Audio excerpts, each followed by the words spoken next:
افغان پوځیانو سپین بولدک او عربزازیو کې هم نظامی تمرینات وکړل او پاکستان ته د خطر زنګ وواهه.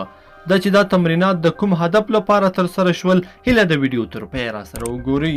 درنو لیدونکو السلام علیکم، وخت مو بخیر. له ننګرهار وروسته افغان امنیتي ځواکونو د کندهار په سپین بولدک ولسوالۍ کې ډیورنډ فرضي کرښې ته نږدې نظامي تمرینات پیل کړي دي. د ملي دفاع وزارت د معلوماتو له مخې په دغو پوځي تمرینونو کې هوایي او ځمکني ځواکونه برخه لري.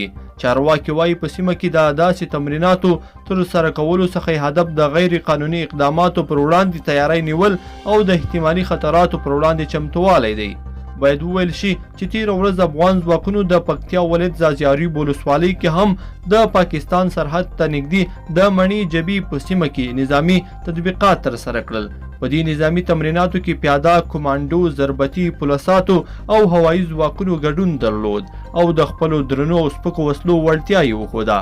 د افغانستان د وسلوال پوځ لوی درسیز ډګر جنرال حبیب حصاري په تمریناتو کې شاملو منصوبینو ته په خپلو خبرو کې وویل زموږ نظامي تطبیقات د افغانستان دوستانو او دښمنانو ته بیل بیل پیغامونه لري.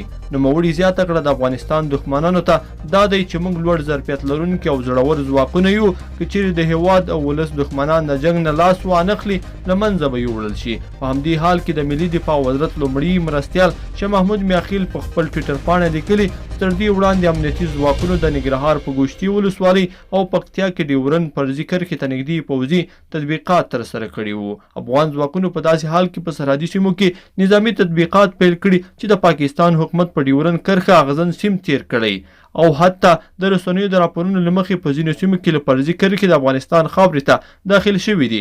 دې مسئلې د افغان ولسي وګړو غبرګونونه راپارولي او په بار بار یې د لاریونونو په ترڅ کې له حکومت څخه غوښتي چې د پاکستان پر وړاندې اقدام وکړي، خو افغان چارواکي یې په هکله پټه خوله دي. لیدونکو په دې هیله چې دا مطلب به مو تر پایه لیدلی وي. که مو دا ویډیو خوښه شوې ویډیو لایک کړئ، سره او چینل هم سبسکرایب کړئ. تر بیا ښه وخت.